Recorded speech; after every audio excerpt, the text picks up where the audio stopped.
My name is Brian Weems. I'm the athletic director at Sandia High School. Hi, and I'm Sky Hawley. I am on the committee for the Sandia High School Athletic Hall of Fame. Our principal is here as well, Camille Gonzalez. And welcome. In 2019, we inducted the first Hall of Fame class at Sandia, which comprised of those who coached and were student athletes from the 1960s. We were not able to have the next class due to COVID, but fast forward a few years, and here we are again. This class is comprised of coaches and student athletes from the 1970s. This will be the class of 2022.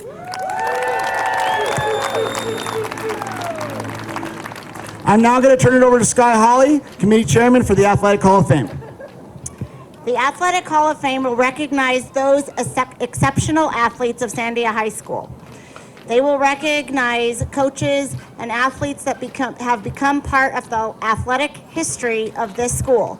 This recognition is not only for the individual inductees, but for the entire Sandia community to cherish the memories, excitement, and pride these athletes have brought to Sandia High School.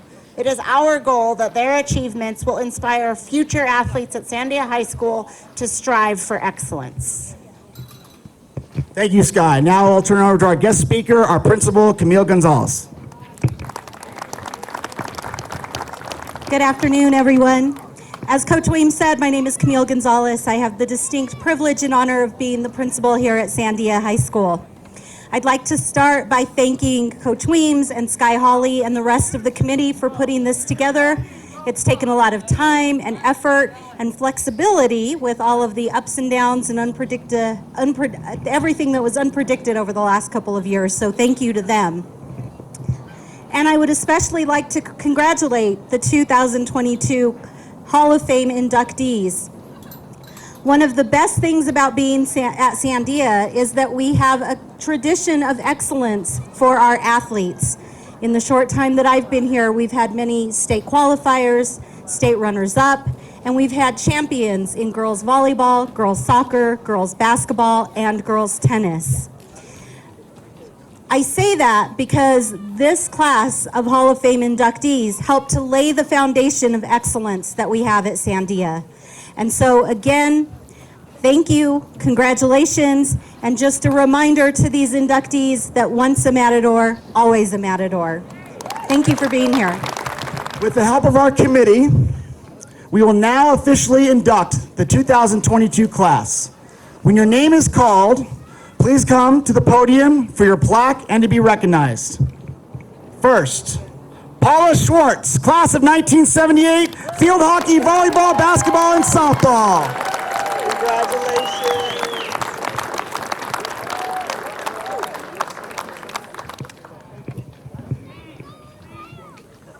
Speech.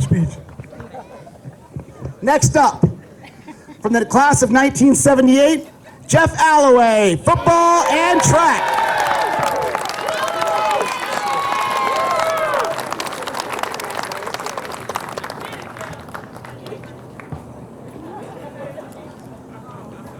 Next up, from the class of 1973, Connie Harrington, field hockey, volleyball, basketball, track and field, and softball.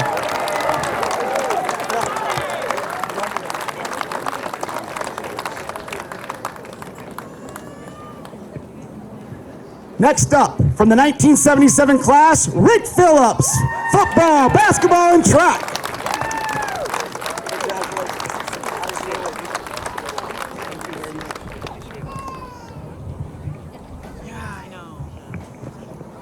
The next inductee from the class of 1979, Olivia O.J. Jones, basketball and softball.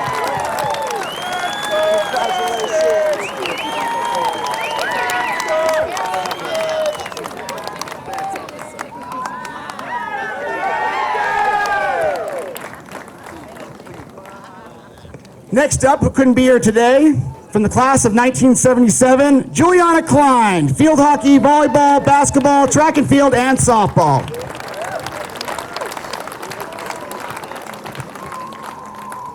Next inductee, from the class of 1978, Michael Carter, football, basketball, and track.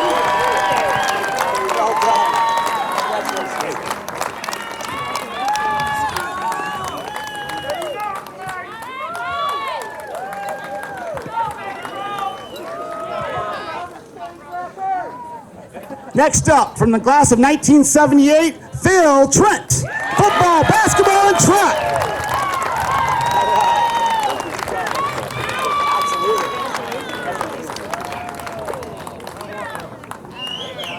Let's congratulate our student athletes.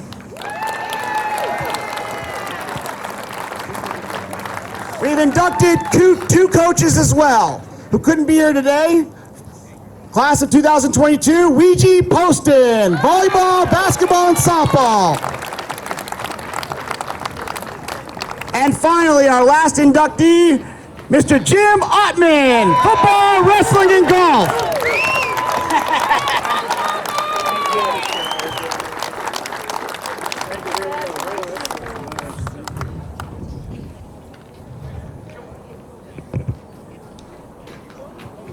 We now have a special presentation from our band from Tyler North, and they are going to play today's Sandia's fight song. Everybody stand up.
Please give another round of applause for Tyler North and his bad team. All right.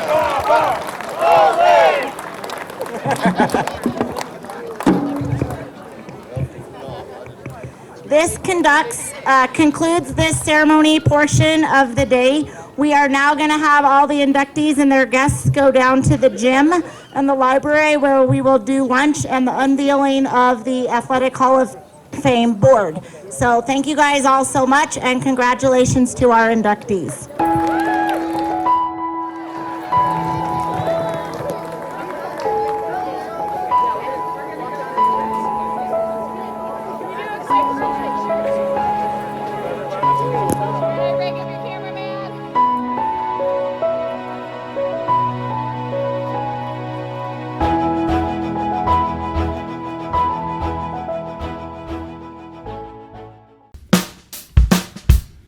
Well, I'm going to the frontier, walk up to the cashier, order up a root beer and a number one. Cover it with green stuff, one scoop is not enough. Find a booth is real tough, back by the Duke. Meet my family, meet my friends in the quirkiest restaurant I have ever been. All of Albuquerque's favorite spot, it's the Frontier Restaurant. The Frontier Restaurant is a proud supporter of ProView Sports Network. This concludes this ceremony portion of the day. We are now going to have all the inductees and their guests go down to the gym and the library where we will do lunch and the unveiling of the Athletic Hall of Fame board. So thank you guys all so much, and congratulations to our inductees.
It's our pleasure to say a few words about each of the inductees. So first, on behalf of Jim Altman, we're going to have Clem Charlton speak, and Danny Altman is a backup. So I want to talk about Jim Altman. Come on, Clem. Thanks in a while, but Give a round of applause for Clem, our first athletic director. it took long to get here, but I had some problems. Anyway, I guess I'm going to introduce to you today is Jim Altman. I met Jim in 1962 when he was playing his senior year of football at the university, and we had a coaching change at Sandia, so I was able to pick up 3 extra coaches, and Jim was the first one that the university backfield coach recommended. We hired him in '63, and he coached football at Sandia High School for over 30 years. He had quite a career.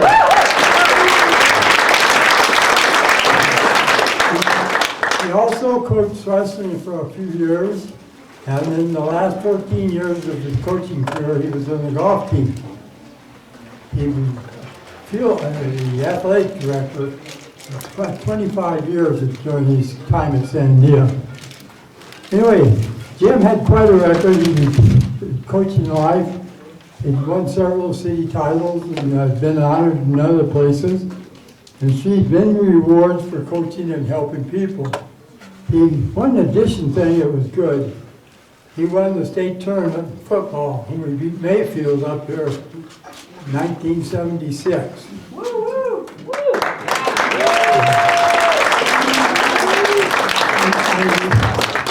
I got to tell you one little story about him.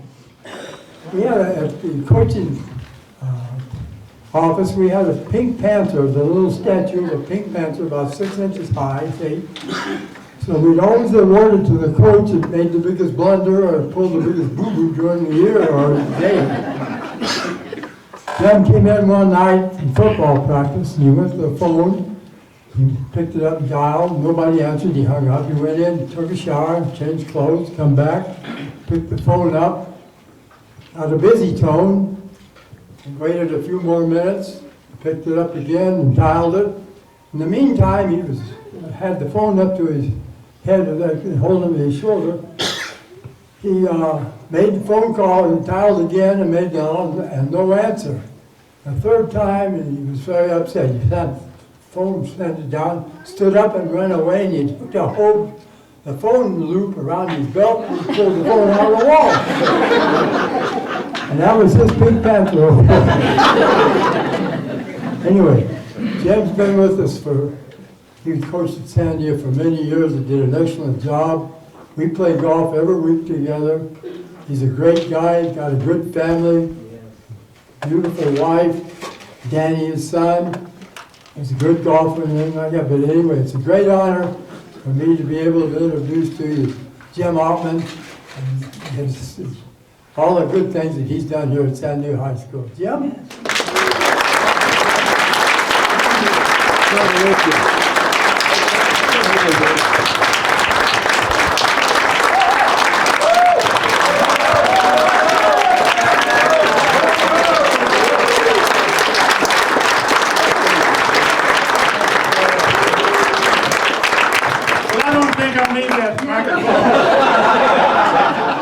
That would just make it even louder. So these guys do know that I do talk loud. But thank you, Clem.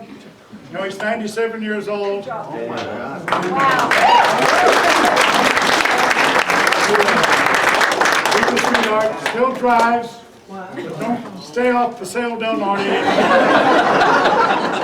From about 8 o'clock, around 8 o'clock, because that's when he comes over and plays golf, and when he's done, he can get back on there. He's a character, and he's the one who started me here at Sandia, and gave me an opportunity right out of college to come to Sandia High School, and I was there, well, ever since, other than after I retired. And I want to, probably would have still been there if I haven't got fired, but that's all right. No, but I want to thank everybody. You know, we've been trying to get this done for several years before Brian Weems got here as athletic director and he got in the leadership role, and he had the same thoughts about it that I did.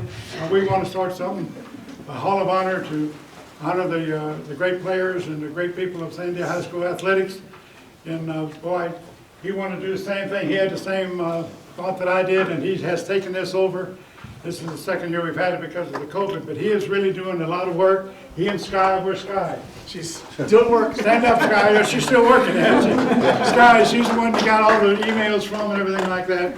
And it's just a great group of people here at Sandia trying to, keep the athletics in the forefront, and as we go along and honor these former football players and athletes of Sandia High School. We ordered some real good ones today. There's one thing that made me, wasn't a good football coach, but somebody who really enjoyed it was the kids that I had play for me. They were all the great kids, and these guys are here today. Alloway, he helped block everybody, and Carter ran the ball, and Trent intercepted everything and ran the ball. And Phillips did this. Anytime you got kids like that, and I had a bunch of them over the years, it just makes your job so much easier. You hand the ball off, and he goes and runs and scores. Run, Mike, run! I said, boy, you did great. What was that play, Coach? I don't know. I was to give the ball to Trent, let him run. You don't have to be too smart a coach to do that, right? Don't give the ball to Alloway. He's supposed to be blocking. We just kept going. Those are the type of kids I had all year. Some were a little better than others, but all of them are good kids. Sandia has had some great athletes and some great kids over the years. I also had the opportunity to coach my son, Danny, for 4 years. I told him one thing for sure, he wouldn't be the quarterback, and he wouldn't be a back because I coached the backs, so he had to be a lineman. So he was a tight end for 4 years, and it was always a pleasure to coach your son. Not everybody gets an opportunity, but I did, and that was really great. And he's standing right there. Stand up, Danny. He's a little bit bigger than he was back then. He was a good player. Then I got my wife back there, Diana. She's been with me. Bless her heart. Bless her heart. 56 years old. One time I had an interview and they said, well, how long have you been married? I said, 20 plus. That's all I can remember. But, I've been around a long time. She just keeps saying hi every morning, so I guess I want to thank you and thank everybody again. You guys did a great job, and thanks for honoring me so much here in the Hall of Fame, and congratulations to everybody else. Awfully glad to see you kids. Kids. You're still a kid to me, to come in and do this in all the sports. Paula and I play golf now. Yeah. She can't beat Clement, I know, but she's trying. But once again, thank you for this award, and thanks Sandia High School for being such a great school, and you kids,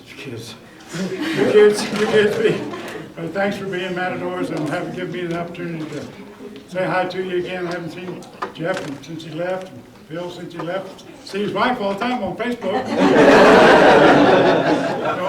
You keep doing that so I can keep track of the big guy, all right? And some of them we have to change positions. The tailbacks now are linemen. Oh, stop it. Because. All right, but thank you very much. All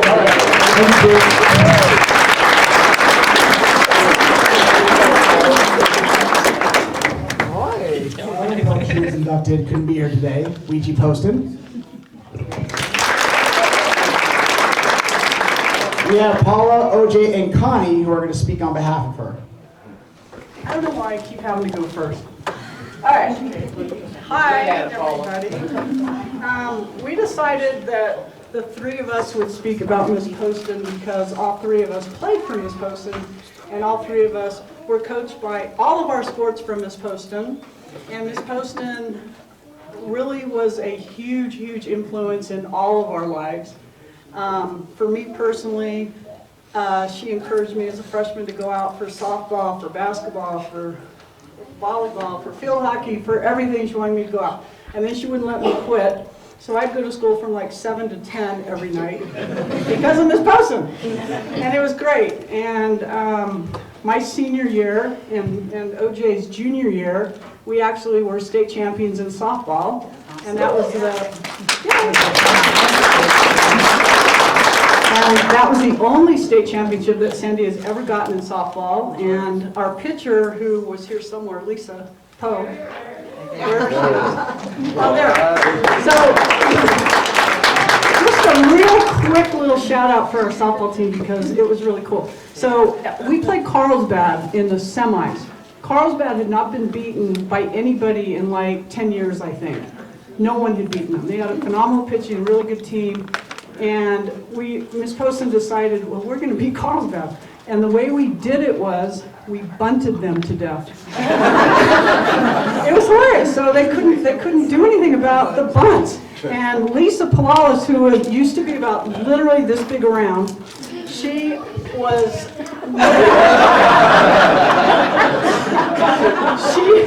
she had a slingshot pitch like this, and they were just starting to do the windmill, but she still did the slingshot. And you know, the other team sees this little stick up there, and they're like, "This is not going to be a problem." I don't even think they got any hits. I don't know, Lisa, you could tell me, but we beat them. Zero hits. So, and I think Jolene was on that team, I think, and Catherine Atkins, wherever she is. Carolyn. And who did I miss?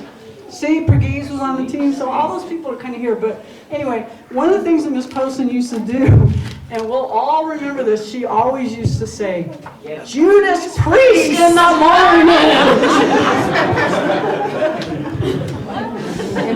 And the other thing she always called us Tiger. And I have had the pleasure of staying in touch with Miss Poston all these years. I used to house sit when I was in high school, and we just stayed in touch. And Miss Poston recently learned how to text and use emojis. I get about once a month, every occasion, St. Patrick's Day, here comes a little 6 in the morning. The woman gets up real early. And, anyway, she's doing great, and some of us tried to talk her into coming, but she just wouldn't have it. So, but she was a great influence in my life, and I so appreciate her and all the opportunities she gave us.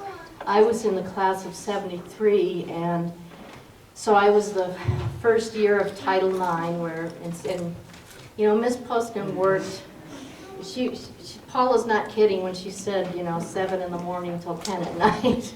She worked, and back then they weren't paying women coaches, or the coaches for the women's teams, and she taught full-time PE and was head of the department, and showed up way before school hours and stayed way after and on nights, and she'd haul us all over the city and the state to give us opportunities to play, and we'd all get into that big old green station wagon. I'm happy to say she no longer has. Anyway, she was just gave us wonderful opportunities, and I will always appreciate her. Yeah, like Connie said, and we'll call her Ouija, Coach Poston, that she did coach all the women's sports and was, gave everybody an opportunity no matter how hard it was. I remember, I went to Grant Junior High and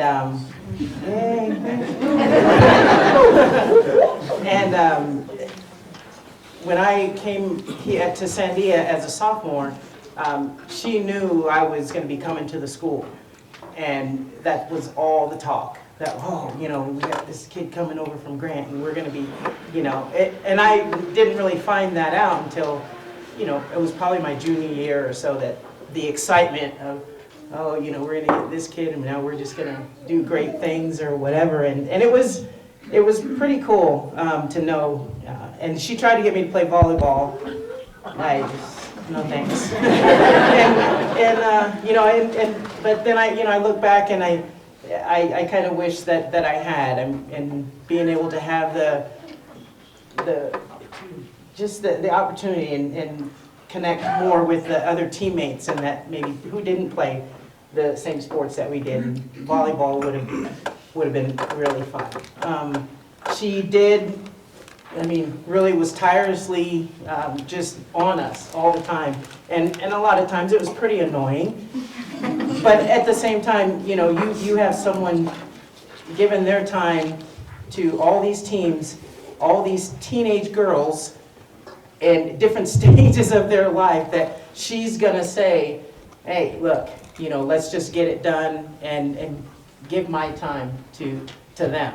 I don't know that any, it was nice because there was an overlap of players, one played softball, one played basketball, so we still had like that same, it wasn't like a lot of different girls, but for us, yeah, we had our crazy times, but we also had our fun. And I just think, just knowing, and the teams that I played on and the gals that are here that I played with, I was glad that was able to happen, that Luigi was our coach to bring us together and give us an opportunity to play sports and take us where we needed to go. Because again, during that time, Title IX was waving in, but there were still some states where girls weren't allowed to cross half court. It was still 3-on-3. And we were able just to freely do what we did, and she gave us that opportunity. So we wish she was here. Yeah, we wish she was here. So just so she can hear what we have to say. So thank you.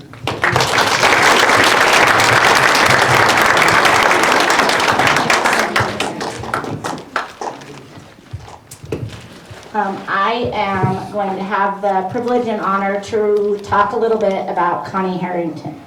When we started doing this induction process, we were like, we don't know how to get a hold of people, so I was able to look on Facebook and message her through Facebook just to try to track her down, so that I am honored to be able to read some words that she wrote. Connie Harrington attended Sandia for all 3 years of high school, graduating in the class of 1993. She wants you all to know that she is so old that freshmen still went to junior high back then. For all 3 years of high school, Connie played varsity and lettered in the following sports: field hockey, where she played center forward; volleyball; basketball, where she played guard; track and field, competing in discus and long distance running; and softball, where she played left field. Connie was also the first New Mexico girls state tennis singles champion, winning both the district and state tournaments in the spring of 1993. Prior to that time, there were no girls tennis teams, and some of the girls would play on boys teams. That all changed with the passage of Title IX, which was a federal law that provides for equal opportunities for both girls and boys sports. Other than sports, Connie's experiences at Sandia included various academic and service groups, as well as creative writing for the SAG, Sandia's Creative Writing Journal. Her athletic experience after high school included playing field hockey, tennis for UNM, and she now continues to enjoy tennis, bike riding, hiking, and going to the gym once in a while. Connie went on to become a natural resources lawyer, but her most memorable moments since high school include becoming a published fiction author and spending time with family and friends. She appreciates very much the induction and the opportunities, education and opportunities she received at Sandia High School, and is thankful to the Athletic Hall of Fame Committee for this wonderful honor. Thank you.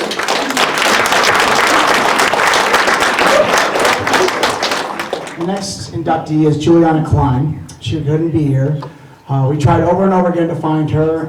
We appreciated Gary Allen to try to help us out with that. We found 3 addresses, but no go. Witness protection. Okay, we have an answer. Thank you. It took 6 months to get the answer. We know by looking at the yearbooks, what kind of accolades Julianna Klein was at this school. When we were looking her up, we literally saw 20 pages based upon her, just her alone. Not just sports. It was academics, it was Senate, it was this, it was that. She played field hockey, volleyball, basketball, track and field, and softball. On the point system, which we do here at the Sandia Athletic Hall of Fame, she was really high up there, and she's very deserving. We wish she could be here, but she can't. So please give a round of applause for Julianna Klein.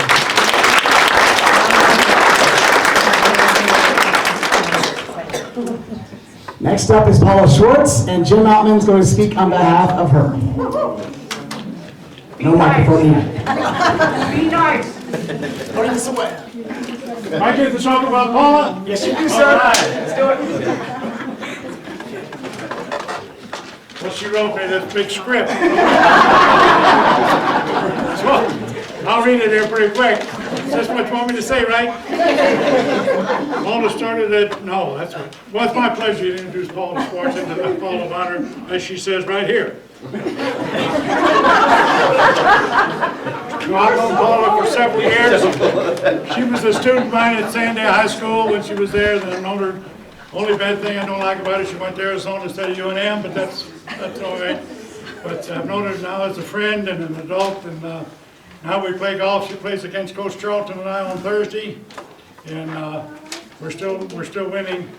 I have to tell her, because she's going to tell you, she outdrove me a couple of times.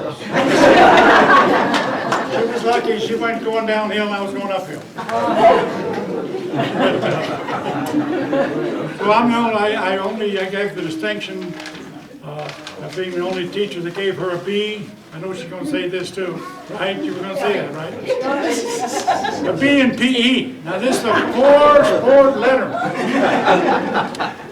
4-sport letterman, so I thought I'd be funny, I guess. I don't know. I gave her a B for 9 weeks, and it wasn't on her transcript, so we were all right. What was she mad? She was still mad last week. I don't know what happened about her. She was a hell of an athlete. She got in just as Title IX started, so some of the situations didn't have a state tournament, or I'm sure she'd have won more. But she was right there at the beginning of it and really didn't develop. But she did play from 1974 to 1978. She played field hockey, volleyball, basketball, and softball. All those ladies did that. What happened to the guys? They played 2 sports and go home. These girls, they didn't get anything. They didn't get the letter. They didn't have to play anybody else. They had 1 state championship, and when she won, she was on the softball team in 1974. And the only softball team to ever win a state championship at Sandia High School is that she was on that team. She was a catcher and a shortstop. I don't know how she did both at the same time, but she was. That's what you said, right? You were.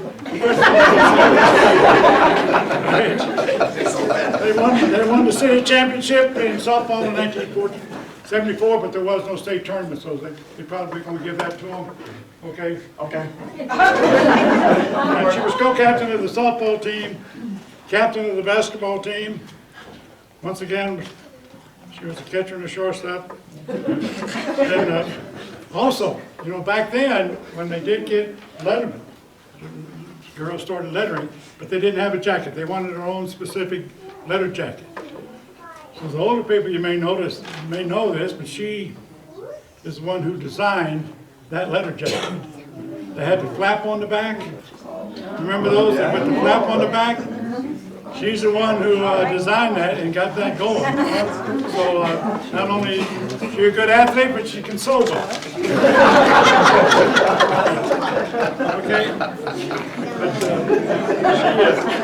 she really pissed I love her to death. And, she was a heck of an athlete, kind of led Sandia, you know, back in the days where they just started, women just started being recognized as athletes.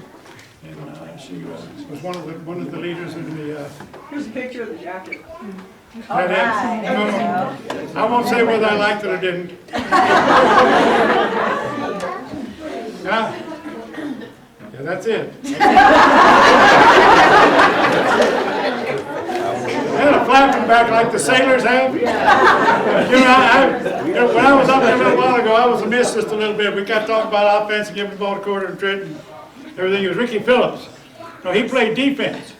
So I never saw him. I didn't know his name for 2 years. I didn't see him then, coming in, there's a picture of him in there, and he's got a lot of hair. But now he's right there. But he was one of the... You gotta have a good defense, as well as I do, and our defense was the #1 defense in state way back, and he was one of the reasons why. Yes, he was. So, that was another one of the kids that, I guess, talking about offense, got all fired up.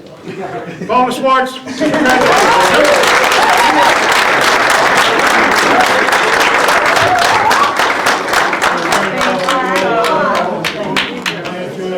What you tell them?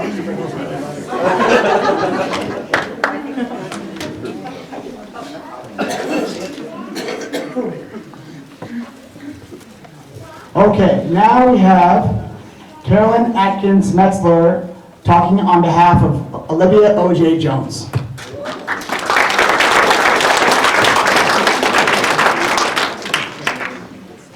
And OJ and I went to high school together and graduated together in '79.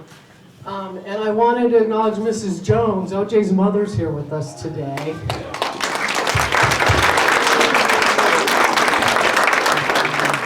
And her father has passed, but he sure would have loved to have been here. This would have made him really happy. And we sure wish Miss Poston was here. We all spent a lot of time. I still can't call her Ouija, so I gotta call her Miss Poston. But I thought it all started for OJ here at Sandia. I just found out it actually started at Grant Middle School. So we'll start there. And OJ was a natural athlete and played softball and basketball here. But basketball was her sport. And she had an incredibly competitive drive. I mean, OJ's a very kind soul, but you didn't want to meet her on the basketball court. She was tough. And in basketball, she earned many honors. She led us to the 3rd in state championship. We just couldn't beat El Dorado, but otherwise, we did pretty well. And OJ averaged 24 points and 19 rebounds a game her senior year. So yeah, she could play.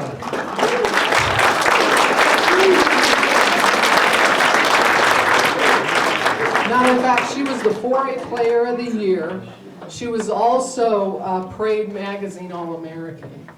And I talked about taking state, and Paula mentioned our softball and taking state in that as well. And OJ was a big part of all of that. But after high school, OJ had the opportunity to play in college. She went to Amarillo Junior College first for 2 years and led them in scoring and was an All-American again.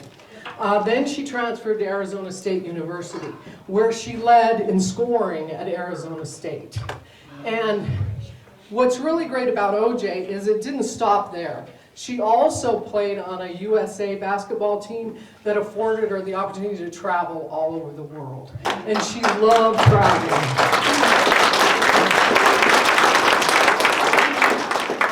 Some of the places she was able to go to included Poland, and she was able to go to Auschwitz, and that was very memorable for her. I know she shared that with her own children at a speech they attended recently. She also was able to travel to Taiwan, and she almost made the 1994 U.S. Olympic team. She was that close.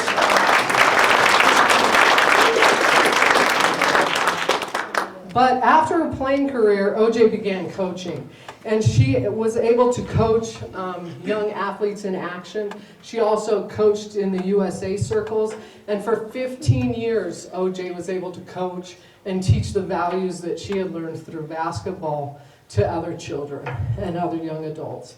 After her coaching career, OJ adopted her nephew's 3 children. That was in 2008. She began her motherhood, and that was one of her most proud accomplishments.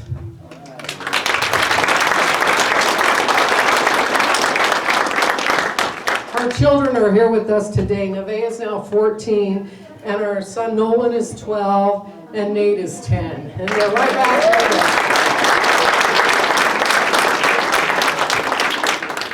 Another accomplishment OJ is very proud of is earning her degree at Arizona State in youth sports management. So playing here at Sandia taught us many life lessons and gave us many lifelong friends. and afforded us many opportunities. And we're thankful for the guidance of our parents and coaches. And OJ took her God-given talent and those opportunities and earned her college education, traveled the world, coached and positively impacted so many people, and became an incredible and amazing mother. I'd like to introduce OJ.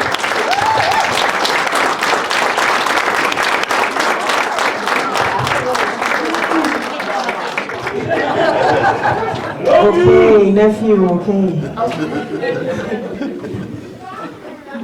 Thank you, Carolyn.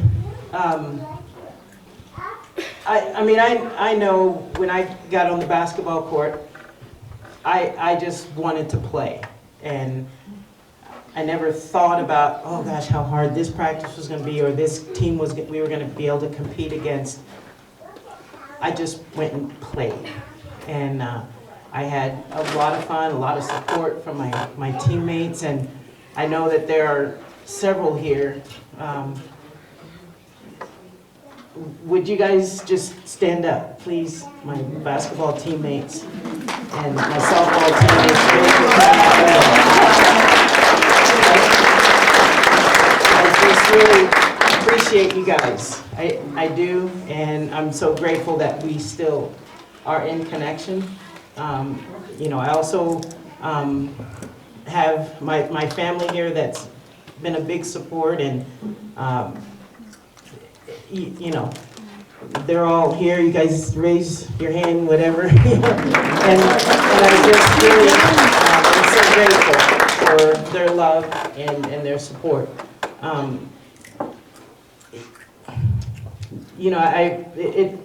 Basketball, sports, all of that has taken me all over the world, as Carolyn said.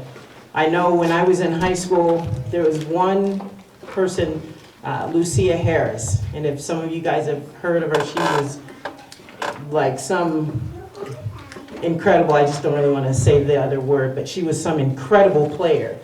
And she played at Delta State. When I was in high school, I was like, that's where I want to go. I mean, she was amazing, and that's where I want to go. That's who but other things fell into place. Again, Title IX, there were more opportunities, and that, okay, so I have another option, so I go someplace different.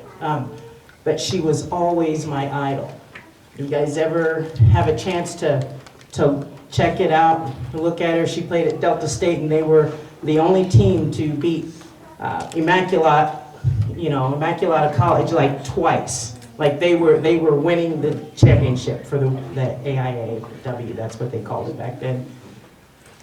And they were just always winning the championship. Delta State came in, beat them one year. Delta State came in and beat them the next year.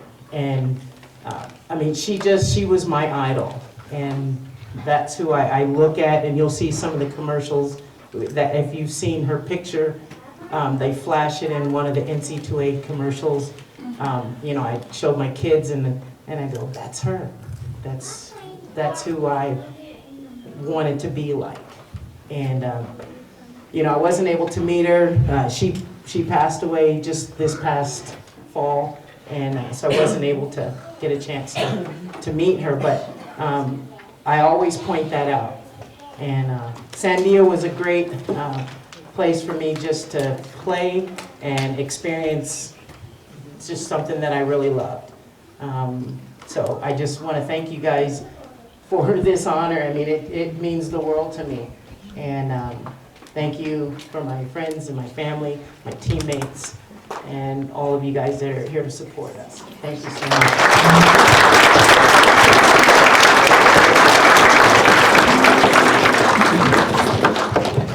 Speaking of the 1976 softball team, softball is also going on up there. So after we get done here, if you can venture up to the softball game and watch them, we have a brand new field. It's got, I think it's about 8 years old. Please go watch that, their team too. So now we are going to have George Carter come up and talk about his uncle, Michael.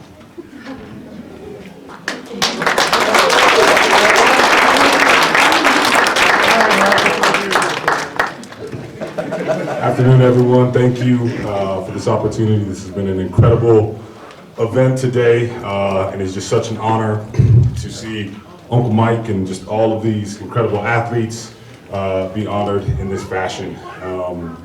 But Uncle Mike Carter has always been somewhat of a living legend to me, right? Growing up in my grandma Carter's house, if any of you guys have ever been there, which I'm guessing a lot of you have, they had this epic trophy room, right? It was my grandfather's office, but it was also just kind of this shrine to our family's athletic accomplishments. And you know, there was this photo of Uncle Mike, and he's running track. He's got a Sandia thing on. He's just ripped and just so cut up, and you're like, damn, how do I get on that level? Like, I'm just trying to be like that guy at some point in my life. But I grew up, you know, kind of in and out of that room my entire life, and you know, I'm uniquely positioned to say that I grew up in Uncle Mike's footsteps because I also played athletics here in the Albuquerque area. Went on and played at the University of New Mexico, and I think from the age of 14 to probably 22, when people found out my name, the most common question I got is, are you related to Mike Carter? And then it would just be, you know, stories about Mike Carter and, you know, just all of these things. And I think I remember the first time I met Coach Altman was actually at the weight room at Albuquerque High, and he said, Carter, you related to Mike? I said, yeah, and he said, well, you strong as him? I said, I don't know. You as fast as him? Not really too sure. And he said, well, you know, we're gonna see, because he was something special. And, you know, Uncle Mike truly was, and they called me on Tuesday to speak for him, and I really wasn't too sure what I was going to say, and I had a chance to chat with him this morning, and it was just somewhat of a beautiful conversation because it wasn't about stats, it wasn't about championships, it wasn't about any of those things. It was about this people in this room and this lifelong friendship that you form with these people that on Saturdays or Friday nights or whenever it was that you competed with them, you were just kind of one unit, and that's all that mattered. And you went out there and played, and if you won, you won, and if you didn't, you didn't. But you got to do it with this group of people that, you know, are lifelong friends. And as someone who has been an athlete, like, I look at the peers that I played with, and it's the same thing, and it's a very special connection. And, you know, the fact of the matter is it all kind of runs through you guys here at Sandia. A lot of you guys grew up with each other, and we're in the same neighborhood. And I think that just speaks volumes about what you guys were all able to do from an athletic standpoint as well, because you guys have been such a tight-knit community for so long. So Uncle Mike, thank you for everything you've given this state, this high school, this university. I mean, your image and reputation is just massive in this state, and you actually don't even talk about it a lot, strangely enough, right? I've heard more stories about Uncle Mike from other people than Uncle Mike, because you know, he just, that was a part of his life that has passed, and now he's an incredible husband and father, and still a living legend in my eyes. So, Uncle Mike, thank you.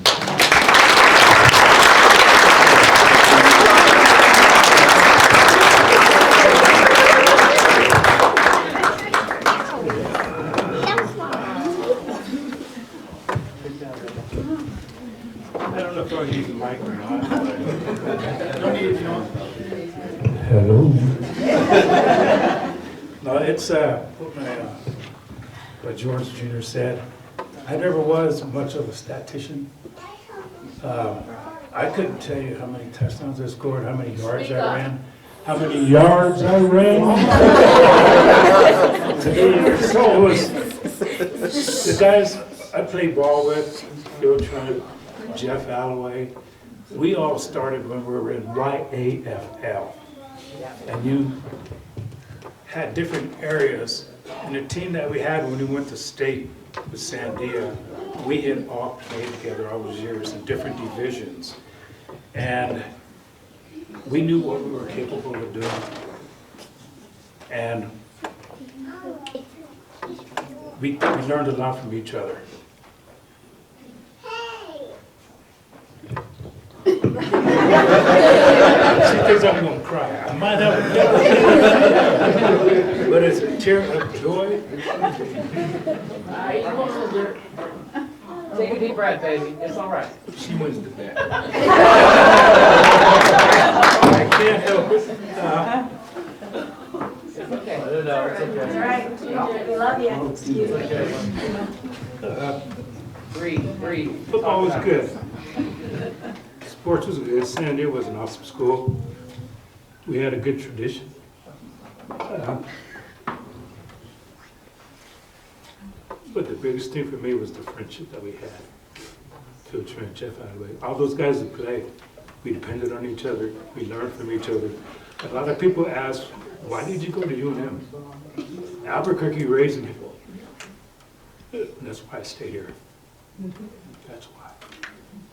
I had the joy of Coach Altman, our freshman year, we were the first freshman class at Sandia. And I remember we were going out for practice and I'm heading to the JV field. So I'm over there, JV, all right, JV. I get halfway out there and Coach Altman goes, where are you going? I go, over there, JV. He goes, no. You're going up there with the big boys. Me being a freshman with all these seniors, and I'm going like, can I play JV coach? But learned a lot from them. I'm glad the coach had, he believed in me, myself, Phil, Trent, Jeff Alloway. It's just all the people that we met, that we played with, that we encountered were so close, very close knit. And till this day, Jeff and Phil Trent, my best friends. And I thank them for allowing me to play with them and to work as a team with them. Love you, bro. Thank you.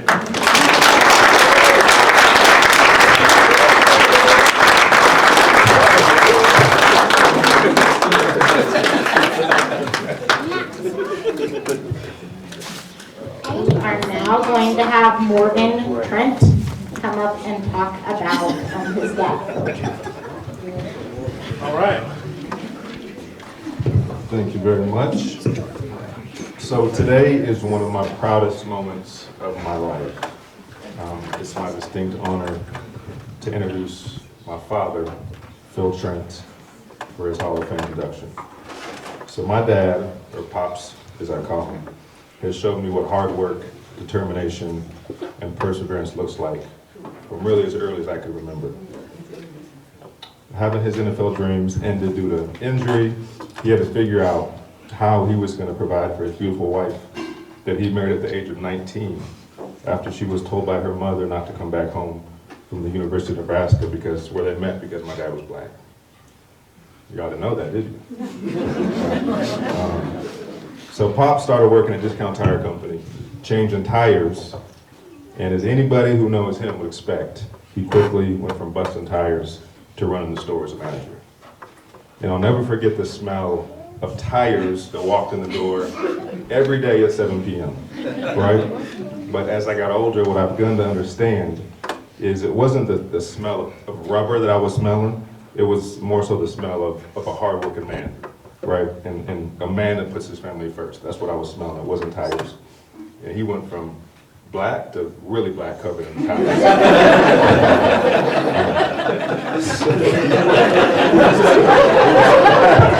Black man. So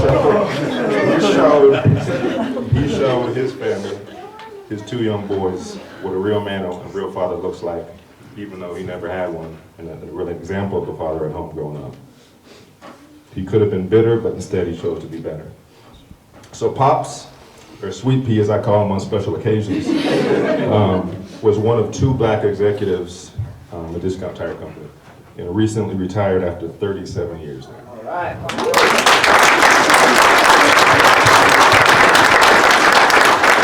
So he left behind a legacy, and every single human that had the opportunity to interact with him over his career was better off for him.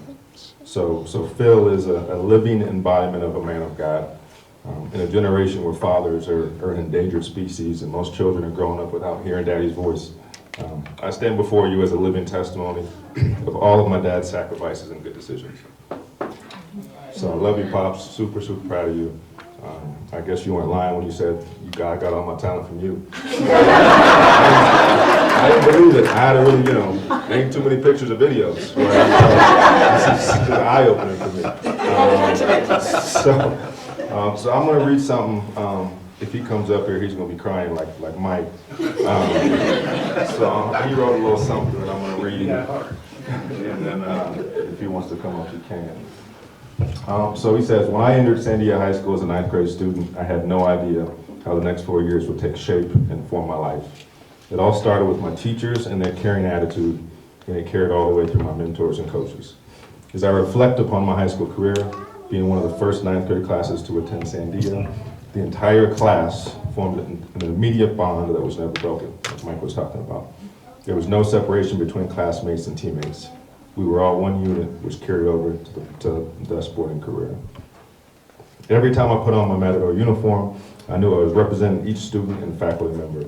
I was blessed with many awards and state championships throughout my high school state career, but the most valuable tool that I received was a tool that set me up for my adult life, which includes a 41-year marriage to my wife, Tina.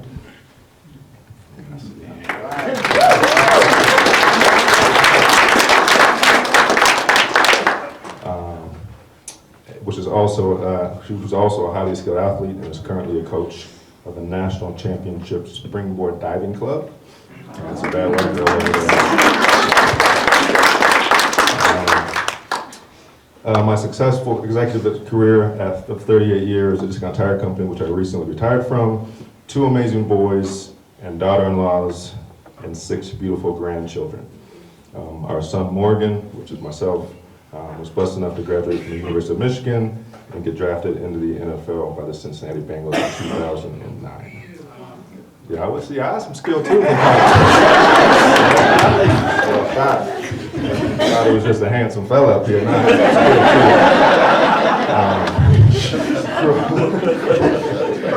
Growing up in a household without a father, I'm not sure all the Matador coaches knew what they were signing up for when they took me under their wings. But without them, I truly feel that today would not have been possible. The Sandia High School family will always be a special people to the Trent family. I want to thank each coach for leaving an imprint of my life. I'm truly honored to be inducted today. Thank you.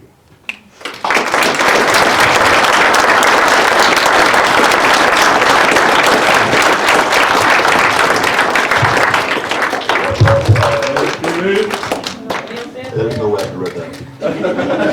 No way. Thank you so much for having me here. It's truly my pleasure.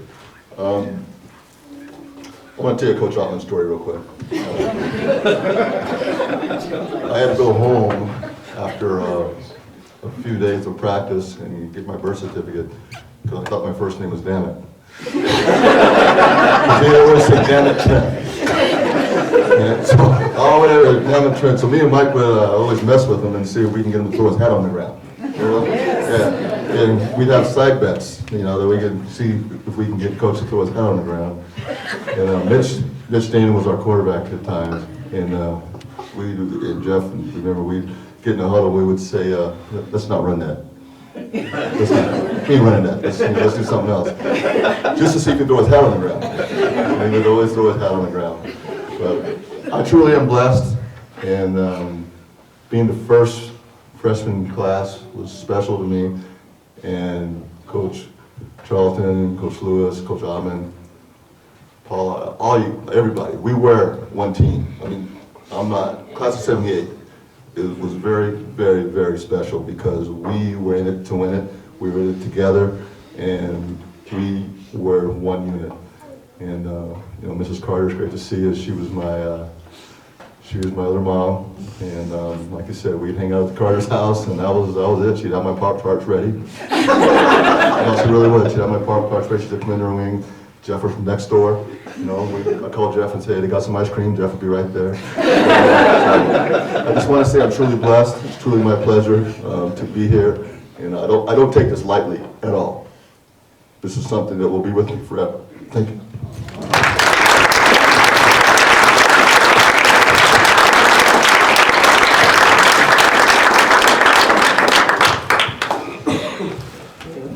We are going to ask Gary Allen to come up, and he's going to talk a little bit about Rick Phillips. Thank you very much for being here. First off, I'd like to congratulate all the inductees. I was lucky enough to be voted into the initial 60s New Mexico Sandia Sports Hall of Fame 2 years ago. And so I know how much it means to everybody here, and well deserved. Not only do you deserve it, but one of the things that I'm getting out of this crew here, this is to all the family, friends, supporters of the inductees of this Sandia 1970s Hall of Fame, is this transcends way beyond athletics. As I heard the speeches today, as I know the people, as I've reconnected with some of the people, this is also about some great human beings being here. This is about how you live your life, not always how you carry the football, you run the sprints, you shoot the baskets. There's a very, very special connection between athletes and sports. This is a testament to the people that have gone in this year, explains exactly that. It transcends athletics. So again, congratulations to all the inductees. Thank you, family. Thank you, friends. Thank you for everybody that helped put on this Hall of Fame. It's a very special time that I know the people in this room will not forget. So with all that said, I am here to introduce Ricky Phillips. One of the things that Ricky told me as I met with him last night, and I will kind of explain who Ricky Phillips is one of the things that he mentioned to me, the one phrase that sticks is, thank goodness for sports. And I think all of you who have played sports in here will attest to the same thing. Ricky is one of those rare human beings who was good at everything he did. He was the epitome of what you call an athlete. There wasn't anything that Ricky Phillips couldn't do. The reason I say this is because Ricky Phillips grew up next door to me. Even though I'm a whole decade and more ahead of him, Ricky and I did a lot of things together. Throwing the football in the street that we lived on, the cul-de-sac that we lived on, shooting hoops till dark, beyond dark. There wasn't anything that this young man could not do. He was an overall athlete. If he was eligible for field hockey, I think he would have done that too. So it's one of those situations that when you love sports and you love doing it and you love who you're doing it with, everything comes easy. Ricky started out very easy, living next door to me. If he wasn't playing in the cul-de-sac that we grew up on, if I wasn't throwing him football passes, if I wasn't shooting hoops for him, he was in the park playing ball. He was over at Montgomery Elementary School playing on the field. We've always heard the phrase gym rat. Well, he was a sports rat. He played 3 years of Yaffle football. Kudos. Mike, tell all you guys that played Yaffle football, kudos to all of you. He played 5 years of Little League baseball. When he went to Cleveland Junior High, he played football and baseball for Cleveland. That's where his really sports career really took off. When he got to Sandia, he played football, basketball, and track and field. And again, I told you, if he could have played field hockey, he would have done that too. He attended college at New Mexico State, began his coaching career in January 1982 in Carlsbad, New Mexico. He was on the staff of Carlsbad Caveman. He returned to Albuquerque in 1985. And pay attention to this because this is part of his coaching career, part of his sports history. He became a health teacher, assistant football coach, assistant, and eventually head track and field coach at Del Norte High School when they won their only state track and field championship in 1990.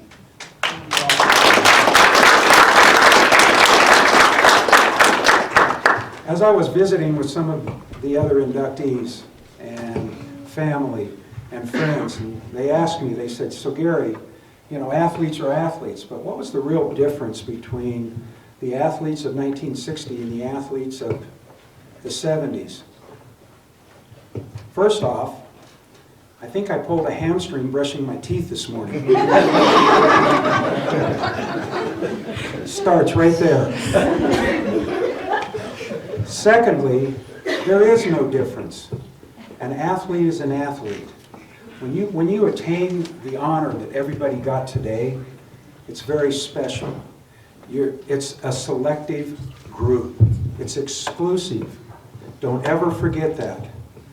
I honor all of you here today, but here I'm really and truly here to honor Ricky Phillips, who has brought his sister Barbara in from Phoenix. And I just want to say, Ricky, you know, you're not only a great athlete, you're not only somebody who I admire, but you know what? You're a friend. You're a friend of mine. This group here, and I'll end this for Ricky, this group here, don't ever miss an opportunity to say I love you. It's more important in this day and age than ever before. Athletes, you know how much that means. Ricky, I'm proud to induct you into the Sandia High School Hall of Fame for the 1970s.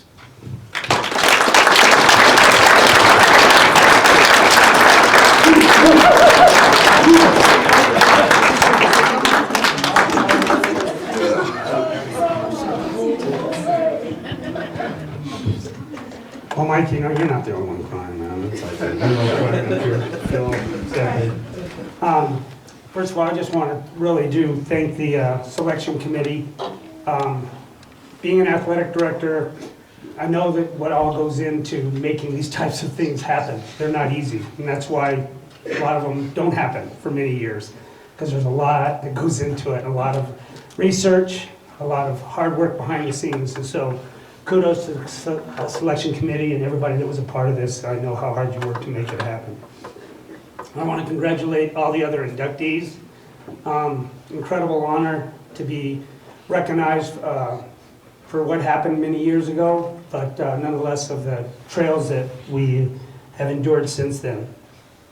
When I got the call from Gary and he says, you're going to be inducted in the Sandia Hall of Fame, I said, that's ridiculous. I mean, really, those were exact words. I said, really? I said, what is the criteria? Because, I mean, all I did is I just played sports. That's all I did. I was just out there having fun and enjoying myself. And I wasn't, you know, there's three things that kind of went in with how I got involved. Number one, I was just lucky to be a part of some very talented teams. And so I certainly wasn't an accolade person. I didn't get any all-city, all-state, anything like that. I was fortunate enough to be on a great football team with a lot of great athletes that had a great season, and I was on their coattails when we went on and won a state championship in track. And I played on a basketball team that had great friends, and still some of my best friends today that I connect with, and we went 500. You know, it's like, so we didn't have really anything to say for there, but I do have good friends to come from it. As a sophomore, when football started, as everybody said, the freshman class came in as a freshman class, so I came in as a sophomore. I was a year ahead of all those guys. And I didn't know, you know, when you played middle school football, you showed up for football on the first day of school. That's when football started. So I get to high school and show up the first day of school and say, what, football's already started? It started like 3 weeks ago? I said, dang, I missed that. So I didn't play my sophomore year. Instead, I watched my friend Wayne, who was a lifelong friend that I played basketball with in junior high. I went and watched him play junior high football and watched his career. And just out there, all watching all the games, I said, dang, I should be out there. I was bummed that I couldn't be playing because I had not played football forever. So anyways, during the end of this spring season, spring getting ready for football, they were having a meeting, and I went into Coach Altman's office. I said, where's the football meeting? And he kind of looked at me like, what? You're going to play football? He says, well, it's in the media center. We're having a meeting in the media center. So I go in the media center and kind of get the same thing, a lot of snickers from the upperclassmen, like, what are you going to do and play football? Because certainly I wasn't very big. I said, Coach Altman says, 140 pounds. Yeah, right, I wish I was 140 pounds. He said, nobody on our programs can be listed under 140 pounds. The actual weight I had was 114 as a junior, so but I did put on a whopping 5 pounds as a senior, so I was much better. I was okay that year. And so really I was just fortunate to be a part of a group of athletes that just, it was fun to be around. And I just ran around and did the best I could with them. In basketball, I was always the last name on the list of the cut list. They just go through all the list. We had multiple cuts, I think, because there were so many kids that went out. Go through the list. I made it. Next cut. Oh, yes, made it. So again, I averaged in a whopping 2 points a game in my career of basketball. So, you know what? It was just a part of, I had great friends like Brian that was on the basketball team and challenging going out with them. But it was just a matter of being out there and hustling, and that was the reason why I made the team. I just ran around like crazy and hustled and tried to annoy people. Probably why I got the nickname Flea, I think, just because I was always And then for track, I guess the thing that got me for track is I'd already done 2 sports my senior year, and I was really ready to just all right, I'm going to enjoy my senior year. I've done 2 sports, not good. So I wasn't doing anything. I went to a track meet one day, soaking in some sun, putting up some rays and watching the people run and watch the 800s run, and I think under my breath to one of my friends, I said, I can run that time. Well, Coach Mays heard about that and said, so Ricky, I hear you want to run track. I said, no, not really. But he says, well, come on out to the JV meet today and let's see how you can do. And I said, okay. So I went to the JV meet. He put me in the 800. I ran the 800, and I actually did outrun the people that were running that day. And he says, oh, congratulations. You get to join us on the track team. We'll see you tomorrow morning at 6:30. We got 7.5 miles to run. So anyways, that was how I was fortunate to be part of track. That was really about it. I wasn't, the 7.5 miles got a little bit easier as we went through it. I remember one day it was real easy because we cut like crazy. We went on a run and we went and cut corners every which direction on the way around. And I don't think Coach Blaine was very happy about that. He was out, he was having appendicitis, so Coach Mays was watching us run that day. And we all ran it in like 40 some odd minutes, like 45 minutes or something like that. And we go, oh, we're going to be in so much trouble if he finds out that we ran it in 45 minutes. Because we were running it in 50, 55, something like that. We'd have to run it in. And we came in at like 45. And we're going, oh, we're in trouble. So the next time Coach Blaine came up and says, all right, we're going to go run our 7.5 miles. Well, I certainly didn't want it out of the wrath of him, so went out like a bat out of hell, and sure enough, ran it in 45 minutes so that we could prove to him that it wasn't a fluke, that we didn't cut that day. So we did it really cool. But that's really, I'm just, as Gary said, I was just a person that loved sports and loved to play, and didn't have really any accolades, but I was very fortunate to be a part of some very great teams. That career has taken me on to many greater things. As Gary said, I went to NMSU and thought I was going to be a business major. That lasted about a semester, and I quickly jumped ship and became a physical education major where it was much more comfortable, or that's where I belonged. I became actually a health teacher, didn't have PE, and I taught health for 13 years, 10 years at Del Norte High School, where I did do a lot of coaching. I was fortunate enough to be a part of a track program. Then I moved to Montana, moved my whole family up to Montana, and didn't get back into coaching really at high school level at that time, but became a middle school activities director. Not long after that, became a high school athletic director and assistant principal, and was very fortunate to be now guiding coaches and those types of things in their career. And the coaches that we've had some very nice careers during that tenure there. I think they're combined had 10 state championships in my 11-year career at Belgrade High School in Montana. I retired from Montana after 26 years, and I now reside in Federal, Washington, where now I'm working at Todd Beamer High School. And if those of you that don't know who Todd Beamer is, it may ring a bell, but he was the high school is named after the pilot of Flight 93 who stormed the cockpit in 2001. So it's a great high school, great little legacy that we have. And I've just had a fantastic career, and it was all started here at Sandia High School with so many of you here in this room that I connected with through all channels in high school, as I had a fantastic high school career. It was so much fun. And it's so much fun now to be here and see everybody once again.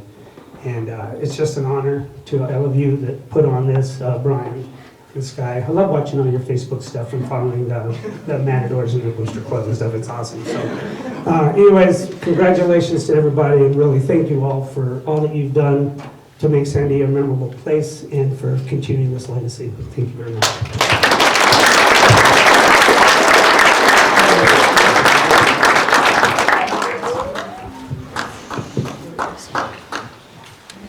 We are going to have Tammy come up, and she is going to talk a little bit about her husband, Jeff Alloway.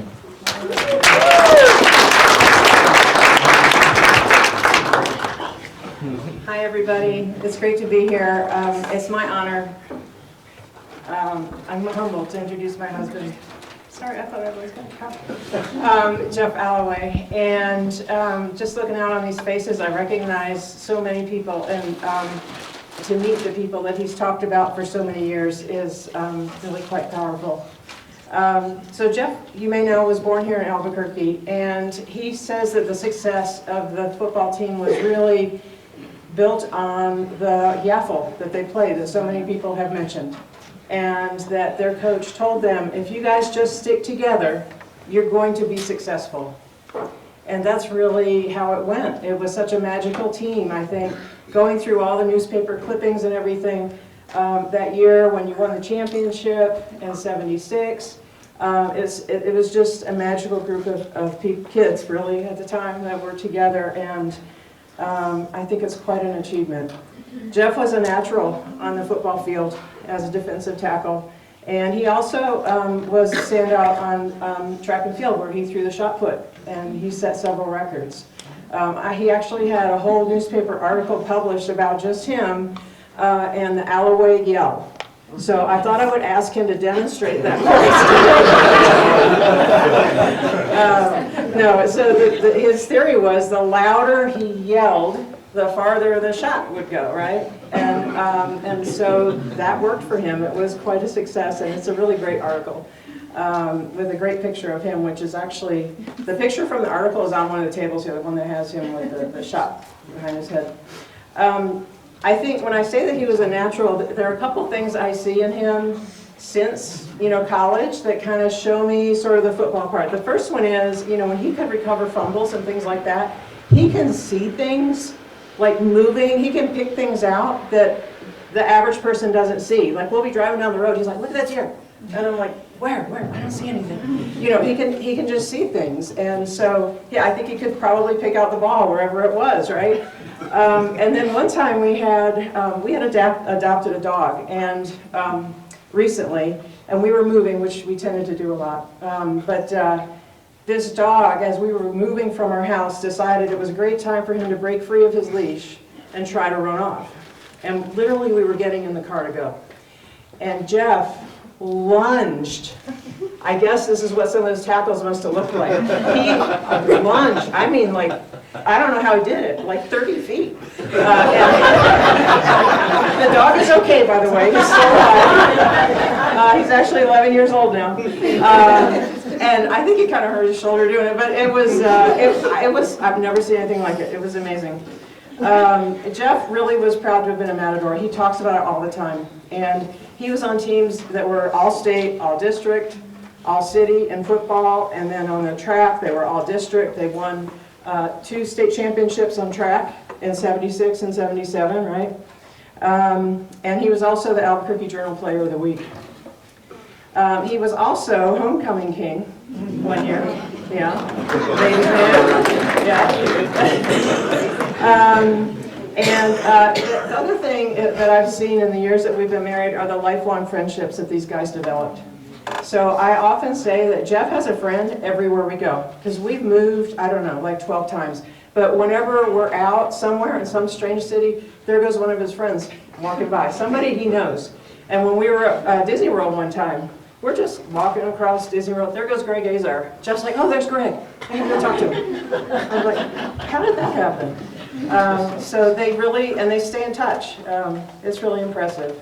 And he was recruited by many colleges. He got letters from BYU, Oklahoma, Texas Tech, Colorado, Utah State, but he chose to go to UNM, which is good, because if not, we wouldn't have met. So that was a wonderful decision. And since then, he's enjoyed many sports. So he started running marathons. He really trained a lot. As I was moving around the country with him, he would be Mr. Mom. And so he would be out running with the baby in the stroller, you know, back when jogging strollers first came out, and our neighbors nicknamed him Running Man. So he ran the Boston Marathon and the Houston Tenneco. He bicycled several century rides on bicycles, bicycle riding. And after college, he worked for Creamland. As I said, he became Mr. Mom for a few years as we moved.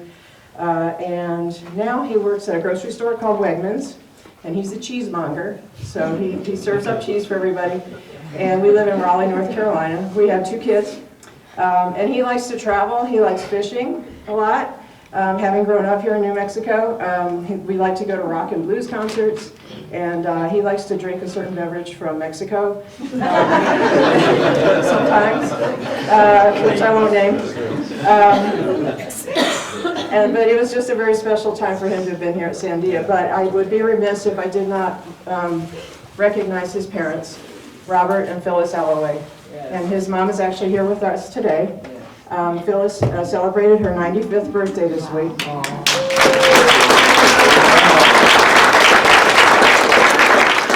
She clipped and saved every newspaper article on these guys, on the team, not just Jeff, but the whole team, all the teams that he was on. And she used to host, they used to host the team before the big games for the spaghetti dinners. Right? And they live like 2 doors down from the Carters. And many times we went to the Carters, 2 doors down. And I love going to the Carters' house. I know they just were an integral part of Jeff's family growing up, really. And I just want to recognize my husband and thank everybody, but really especially the development that you've really created in everybody as far as friendships and lifelong learnings and becoming leaders out in the world. Thank you very much.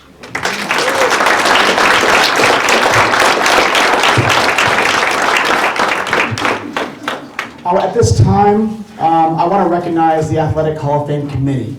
Some are here, some are not, but they worked tirelessly to make sure that we had today.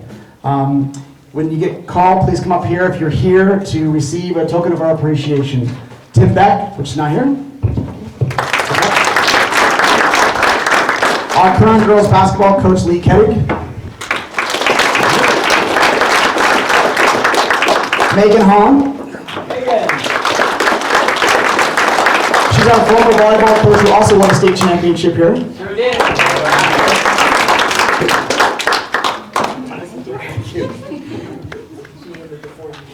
Mo Barreras.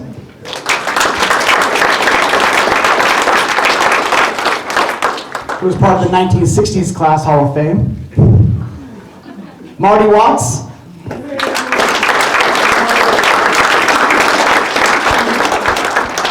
Gary Young.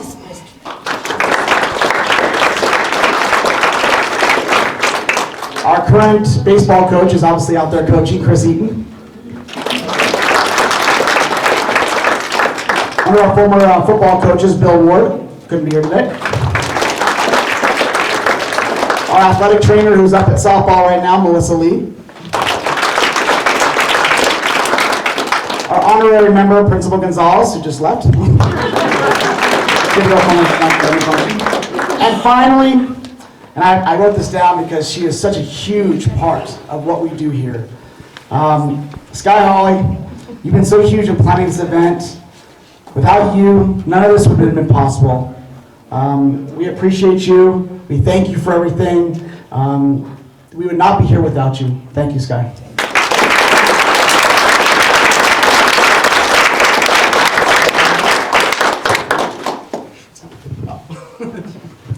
So one last thank you, and then I think that's going to conclude our event today, so there are the baseball and softball games I think might still be going on. I know that we wanted to try to get some interviews quickly from the inductees themselves as you guys are getting ready to go. But thank you all so much for being here. And I just want to thank Brian as having the vision to bring this Athletic Hall of Fame here. And it has been a really, truly incredible experience and honor to get to see what athletics has done in people's lives and for the history of Sandia High School. And when he first asked me to be part of this committee and to help with the technical part, I call it, like I'm good at the organizational and technical part, I had no idea how meaningful that was going to be. So thank you, Brian, for really pushing to have this become such a true wonderful event at Sandia. And thank you to all of you guys. Congratulations to all the inductees and their families.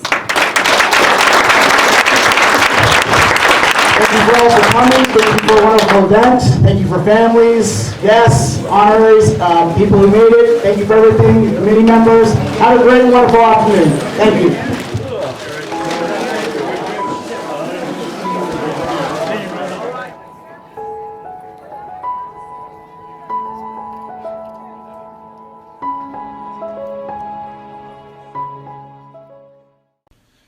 TurboThreads is a proud sponsor of ProView Networks.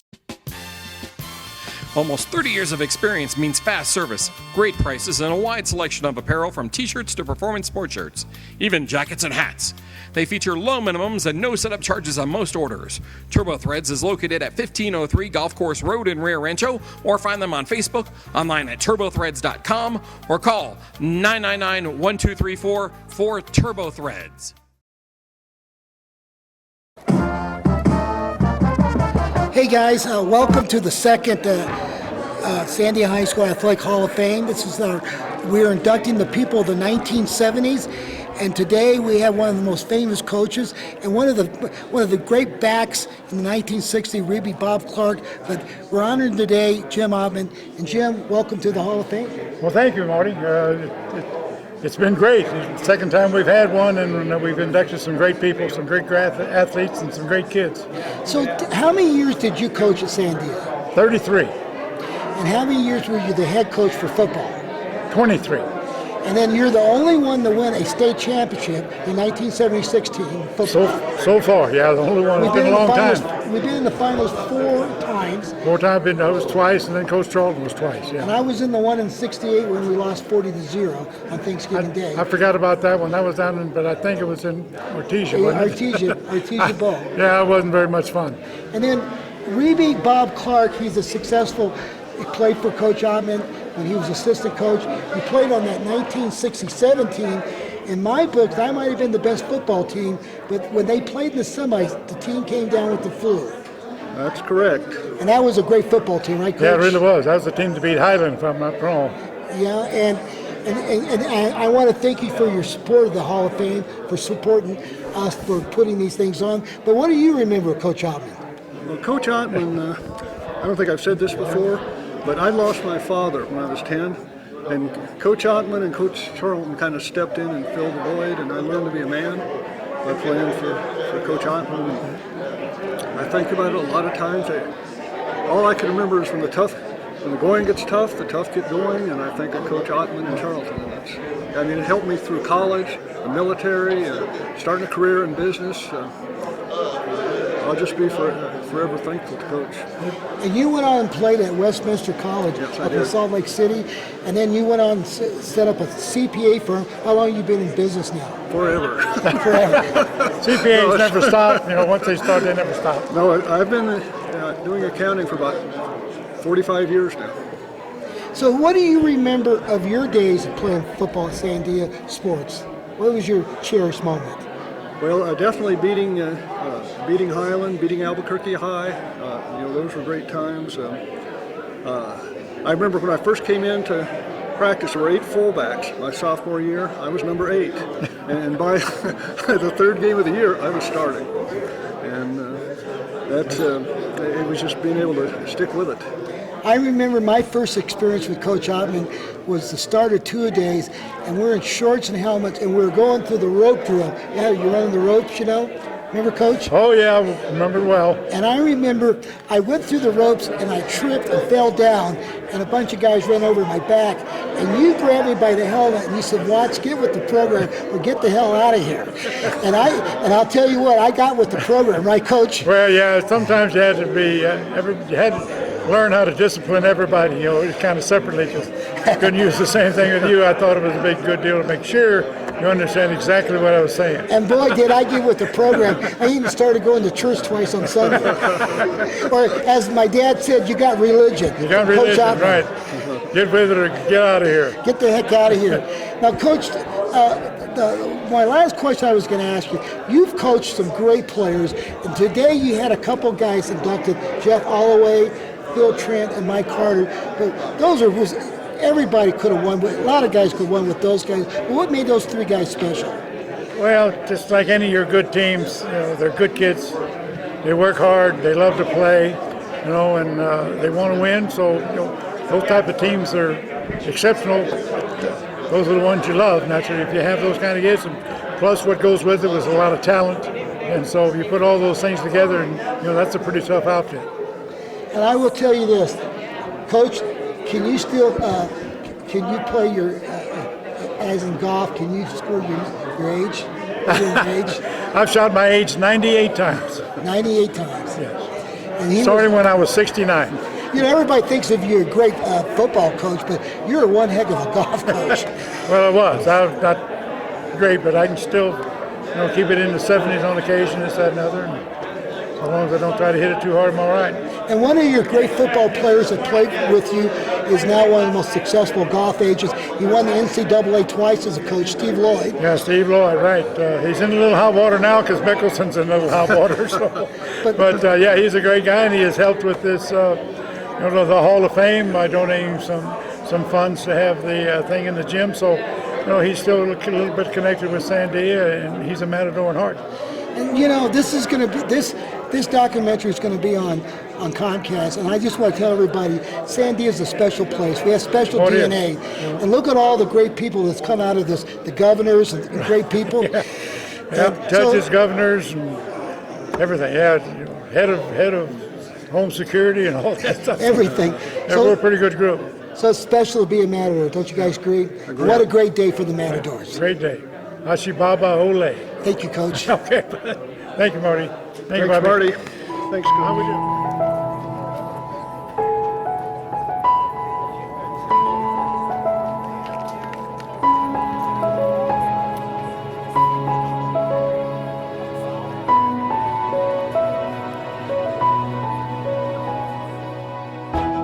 Well, welcome back. I've got two of the greatest Sandia players ever to play football, and they were in the class of the 70s. And this is our Hall of Fame ceremony here at the Sandia Library. But I got Phil Trent and his partner in crime, Mike Carter. Both of them played together. You played fullback and halfback, right? Correct.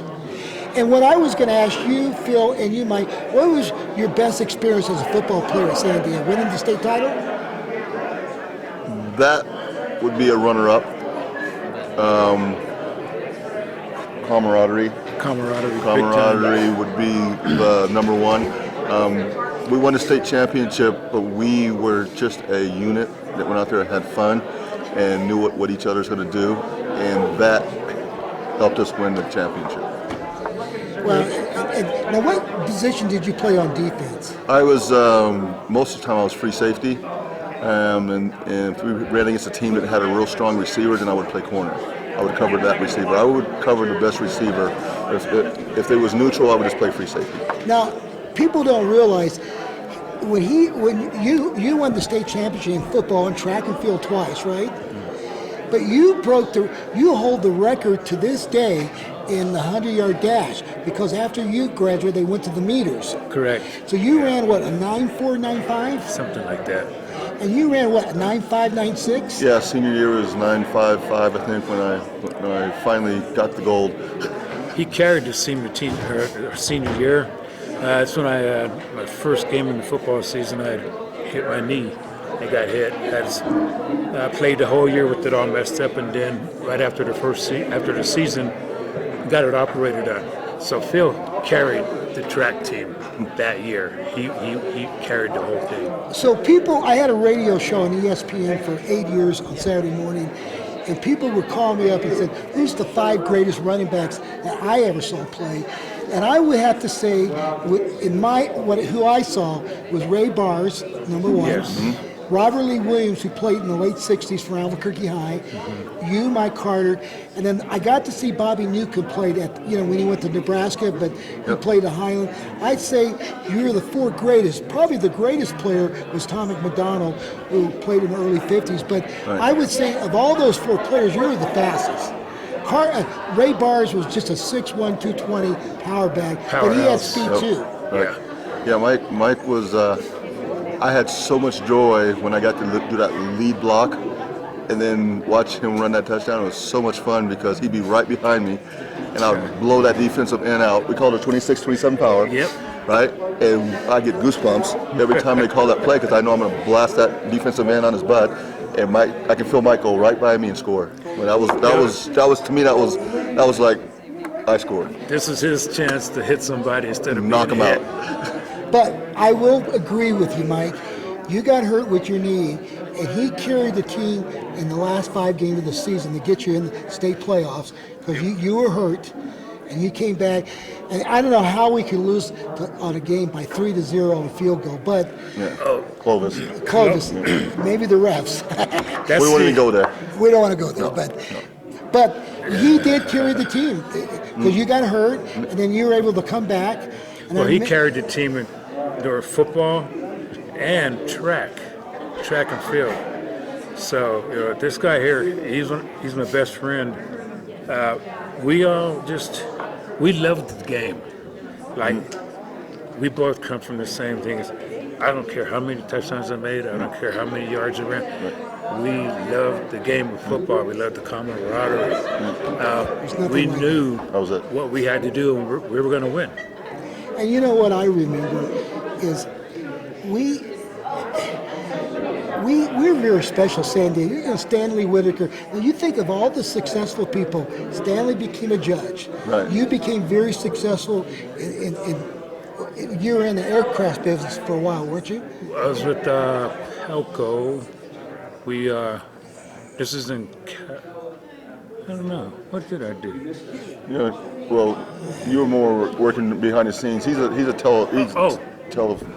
guy. Oh, TV, yes. I remember you used to, by the way, he was playing football, folks, for UNM, and he was going down to Channel 7 and edit the films. That's it. Okay, yes. That's okay. Yeah. That's Michael. Yeah. And then you became a vice president for Discount Tire. Correct. Were you like the highest ranking minority in the whole company? Yes. Well, it's 2 of us, actually, and it's a national company, but I started out busting tires, just changing tires, providing for my family, and I told my mom I'm going to work at a tire store, and she just looked at me, and I told myself I'm going to be the best tire changer they ever saw in their life. That was my goal. So think about it. You, Stanley Whitaker, all 3 of you guys came from in our neighborhood, became very successful. Yep. And I'm so proud of you guys. And of course, I got to watch you play all the time. I was before you. But boy, I tell you, I always wanted to get you out to play rugby, but I figured you didn't want football was enough. Yeah, definitely. I played rugby till I was 41 years old. Right. But with that saying, this is a great day to be a Matador. Did you like the ceremony today? Loved it. Absolutely. I'm very honored. And we want to thank Rex Burgers. Well, I mean, this was Rex Thompson. Yeah, this was life-changing. Who played in '76? Didn't he play with you guys? Yeah, Rex. And he was a very good, outstanding wrestler. Oh, yeah. Very good. And the thing about, you look at this class, look at the guys who didn't get in. Look at the guys who didn't make it. You thought about Stanley and some of these other guys. Right. I mean, of course, that shows you how great the '70s was for Sandia High School. Yeah, I'm extremely prejudiced because I think the class of '78, of course, the first freshman class ever at Sandia High School, and we bonded not only as teammates but as a core group of freshmen, and there'll be nothing like it again. We have that forever. We're the first freshman class to step on this campus. So the last we can depend on each other. Yes. So before we leave this conversation, I want you to help us out in the future because all the guys who helped us were in their 70s, 60s, so we got to continue this thing every year. But we want you to come back. As long as I'm alive, man, we're going to make this thing great. This is going to be on a documentary, and I'm just proud. I just want to proud. I played against you, followed you. I follow you, and thank you very much. God bless you too. Thank you. Well, I just got to say this: behind the scenes is an awesome man. He never gets any credit, and you guys. So if it wasn't for you guys, we wouldn't be sitting here too. Well, anyway, thank you very much. All right, guys. thank you. My pleasure. What discount tire store did you start busting tires? Manal, Garage Street from Coronado Center. What a great story. Right across the street from Coronado Center. I didn't know anything about a tire.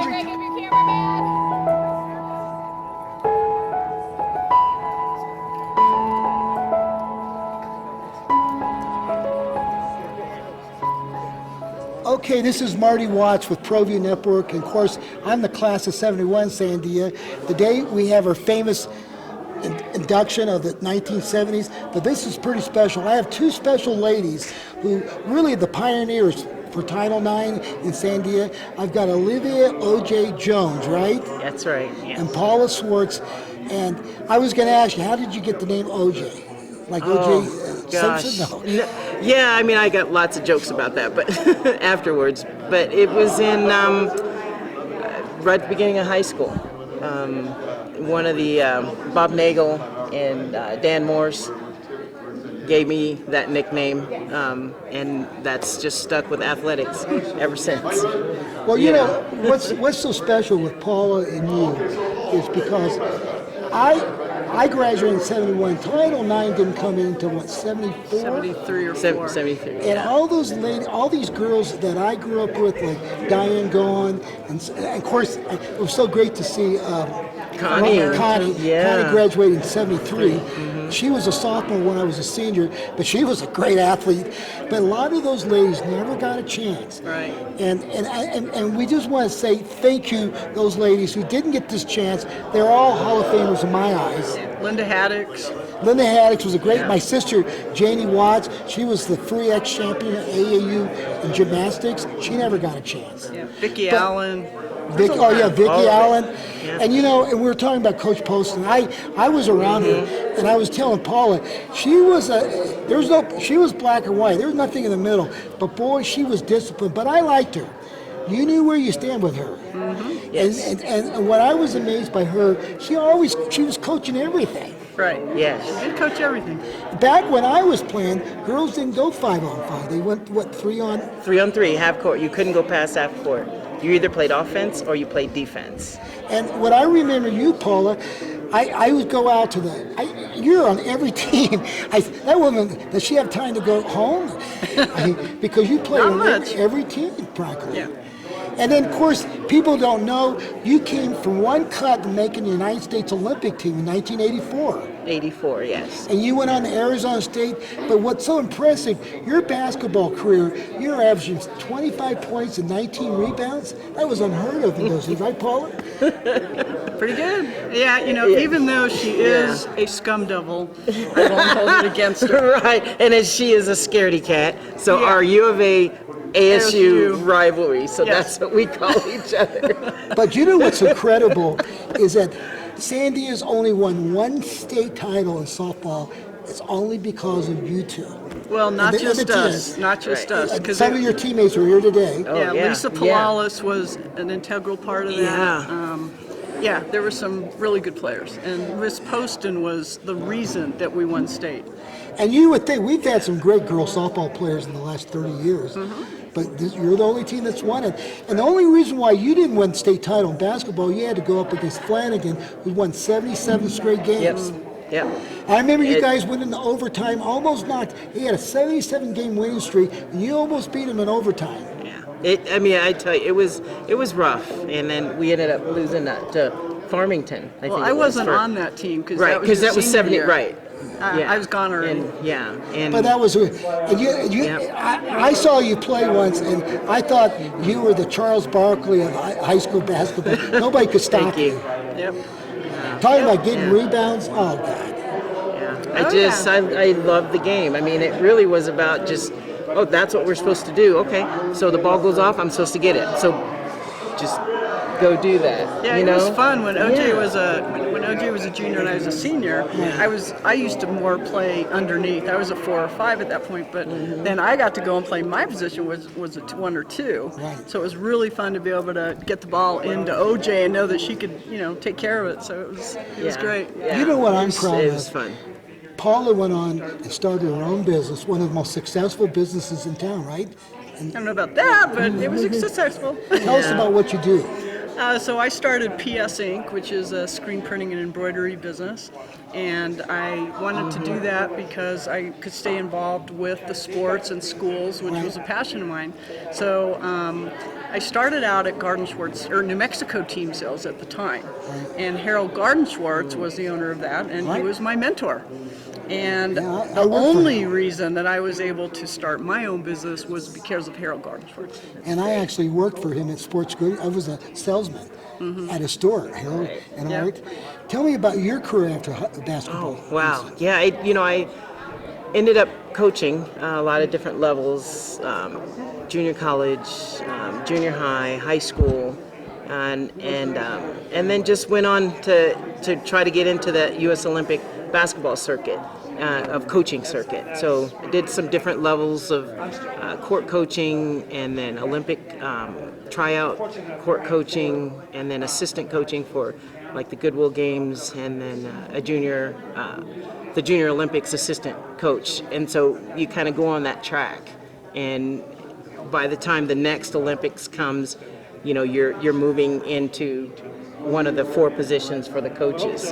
Like you're either the administrative assistant, the next assistant, or the head coach, and so you move into that. But once I chose to not be a head coach and I went into being an assistant coach, that took me off the track.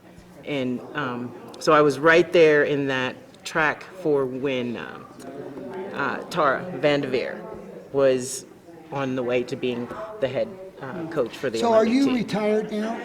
I am, but you moved I back might to be Albuquerque. I moved back to Albuquerque, but I might be getting back into it, maybe at my kids' school, volunteer coaching. That'd be great. Well, it'd be great if we can get you back to coaching. Yeah. This thank town, even though you went to Arizona State, people don't realize that in my books, and I've seen some great women players in my lifetime, but I gotta believe you're in the top 5 of all time in New Mexico. Don't you think, Paula?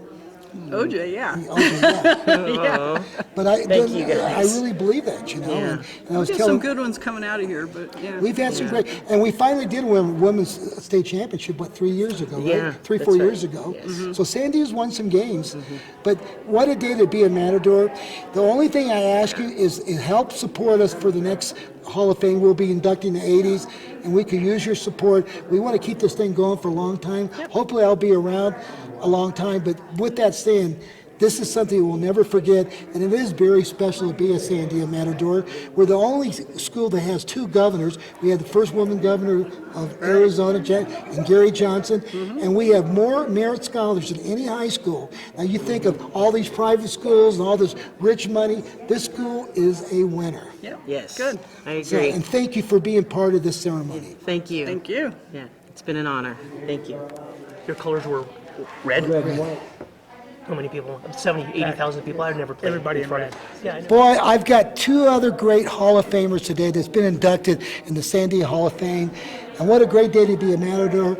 I've got Jeff Alloway, graduated in 78. Yes, sir. And then I've got Mr. Rick Phillips in 1977, right? Correct.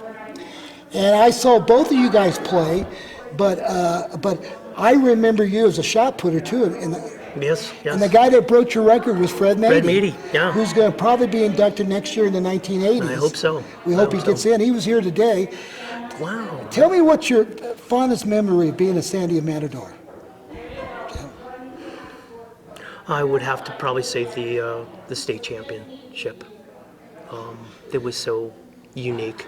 Did you go both ways in that game? No. You played nose? Yeah. Very few people did, if I remember Yes, I correctly. think We were we pretty were much a just- 2-platoon team. And you played, what position did you play on that team? Free safety. Free safety. I played defensive tackle. Boy, and you had Coach Tim Lewis here today. He was a defensive coach. Right. He only coached 3 years, but the 3 years he coached, they won. he was something else. I mean, he brought in a great Different aspect of it, different yes. aspect to it. We definitely turned around when he and Coach Finisi both came in. Oh, yeah, Finisi and Galley, I think. Yeah, Coach Galley too. was Yep. around. And Galley was my teammate in high school. And of course, I played in the '68 title game, and we lost to Artesia. He opened up Artesia Bow, and we played on Thanksgiving Day. But the day before the game, it snowed and melted. They took a dump truck of sand and put it on the field. Oh my gosh. We just couldn't Everything run. was slow motion, huh? Slow motion. We fumbled 5 times inside the 30-yard line, and we just couldn't come back. But what I remember you were a great shot putter. You could throw the shot, great football player. What I remember you were one of the best athletes that played everything well. I was talking to Gary last night. You were a great point guard. You could play basketball.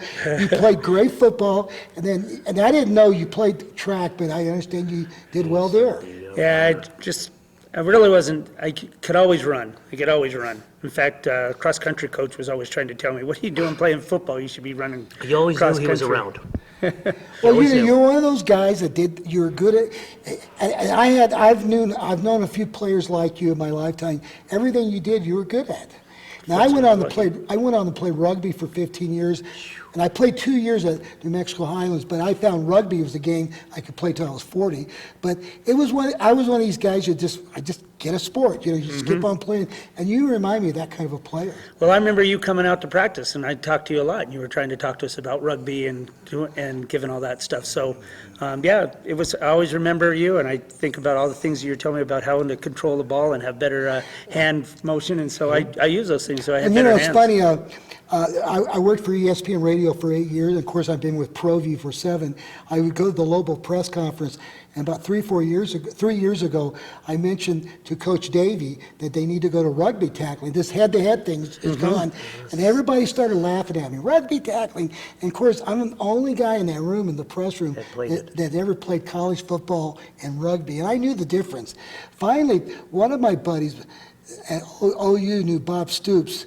And Bob Stoops called me up, and I said, "Bob, who's teaching rugby tackling? We just started, but call Coach Myers from Ohio State." So I called Coach Myers, and I said, "Coach, you coach with Davies. Would you call Coach Davies and tell him to get the rugby tackling?" And then when he did, the next press conference, all of a sudden, Davies, I was a hero to him. Because of rugby tackling. And that's what's being taught today. Yeah, it's been taught today. But the thing about you two guys, you went on into you become what you call the cheesemonger for a big grocery chain, right? Yes. And you moved around. You're in North Carolina. What? Right. Charlotte, North Carolina? Actually, it's just a little west of Raleigh. It's called a place called Cary, North Carolina. Yeah, and that's where the IT companies are. Oh, man, big I've time. done some IT business there. I was with an IT company called Microtech. We ran a classrooms there in Cary. And then, of course, you went on and became an educator. You actually coached the track team at Del Norte to the state championship. And then you went up to Montana and coached how many state championships? Well, personally, I didn't coach any state championships in Montana other than my son's baseball team. Okay. I coached his son's baseball team in state championship. But I was an athletic director up there at a high school, and during my 11 years there, the programs won 10 state championships. Now, what town was that in Montana? Belgrade, Montana, just west of Bozeman, Montana. And now you're up in the state of Washington. Are you coaching or teaching? Nope, I'm an athletic director at Todd Beamer High School. Wow. And Todd Beamer's the guy that was on the airplane on Flight 93. He was the one that made 9/11. that famously "Let's Roll." A lot of history country. there. Yeah, Yes. it's So pretty fun. what's incredible about Sandia, and I've told this to the other inductees that came in today, how many great people has come out of this high school? We've brought in 2 governors. We've had more people who are in the National Merit Scholars. Look at all the people who've been successful. And a lot of it is because of sports, because sports give you that competitive edge. I never gave up. If somebody said no to me, I just try to find another way to say yes. Improve them, Ryan. And I remember Coach Charlton said to me, "Marty, if you can get somebody to say yes 6 times, they'll always buy from you." And he was right. Coach Charlton. But and here he was, Coach Charlton today. He's 97 years old. He inducted our coach, Jim Altman. Yeah, that's fantastic. And Coach Altman, incredible deserving of all the time that he's been. I mean, legend here he did his whole career here at this high school. Why wouldn't you be a part of that? Absolutely. It's unbelievable. He always told us if we always stuck together, we would go places. Just like, Mike Carter was saying, And you look at, and another guy that wasn't mentioned today, but it's Stanley Whitaker, who's a judge. And he's the first African-American judge in the district court. Right. And he's a Sandia Matador. He went on the KU, and he broke the record in the 440. Yeah, he could run. He could run. He used to run those the high hurdles, didn't he? Yeah, well, he was a 440 runner Yeah, at the days and stuff. he broke Art Gardensworth's record from Highland High School in 1962. He ran a 46.9 Yeah, or he something was like phenomenal. that. He goes on to Kansas, comes back and gets a law degree. He's now a judge. He couldn't be here today, but he grew up in my neighborhood where I grew up by Windrock, by Inez. And then, the other, of course, you grew up next door to Gary Allen, right? Gary was kind of like you. Gary was good at everything he did. Yeah. And so with Great that neighbor. saying, what a great day to be a Matador. Oh my gosh. And now I've asked the other participants in these interviews, we need your support. So we need you to help us for the 90s. We're going to do the 80s. And by the way, what was the record that Fred Mady, what was your record in the shot put when Fred Mady finally broke it? Well, mine was 57.11, and Fred broke it, I think, about 63. So he had a really, really, really good. Those are both huge Yeah, throws. but that for a long period of time, I did have it. But Fred, I think he still has it. He still has a state record, 5A even. So they've gone from 4A to 5A now. Right. So they're a complete different district, and I think a lot of more competition. And he's had it since that's like a heck of a 80, throw. That's just a heck I think of a like throw. 89 or when did he? He played in the 80s, or he's in the early 80s. Okay, so like 83 or so. Yeah. He still has it. But with that saying, his inspiration was you. He said, I'm going to get that record from Jeff. And so that. Well, see, that was worth it right there. Just put something out there for somebody to strive for. So I would say we're pretty special people at Sandia Matadors. There's a reason why we say Ashababa Olay, because there's nobody like it. But what this school's done for what we have is incredible. It is incredible. And I'm proud that I was able to watch you guys play. I'm glad you got to see me play a little bit, but I just remember you guys are fantastic. Well, thank you, Marty. Thank you very Appreciate much, it. Thanks sir. for the honor. Thank you very much. Okay. Don't sacrifice quality of flavor when you're in a hurry. Golden Pride offers ribs, fried chicken, green and red chili breakfast burritos, and Frontier Cinnabons. 4 great locations, or visit us online at goldenpride@abq.com. Golden Pride Barbecue Chicken and Ribs, proud supporter of ProView Sports Network.